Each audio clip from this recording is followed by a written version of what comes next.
Hello there. As a photographer or as photographers, oftentimes we are too quick to buy new gear because we feel like it's going to be upgrading or improving the photos that we put out there for people to see, which is wrong. So the thing is, new gear is not going to help you to make better photos.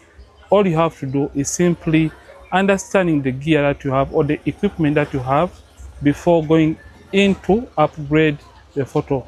New gear is basically all about making the work quick or efficient. So new technology, for example, mirrorless cameras are going to be having more advanced features like face detection, quick autofocus, and these are going to help smoothen the work for you and make it more efficient when you're trying to capture those photos. So the very important thing is always, before you get into the gear acquisition syndrome, always understand the equipment that you have before you go ahead to purchase new equipment or new gear as a photographer. So always do that. The only new gear that you should purchase if you already have gear is the gear that you don't have.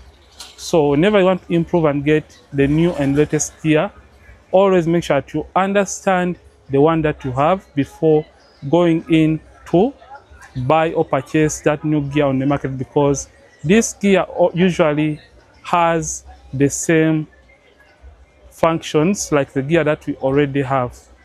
So understand that, and later on, for efficiency reasons, you can go ahead and purchase the new gear as a photographer. Like this video, don't forget to subscribe, keep practicing, and as well keep creating.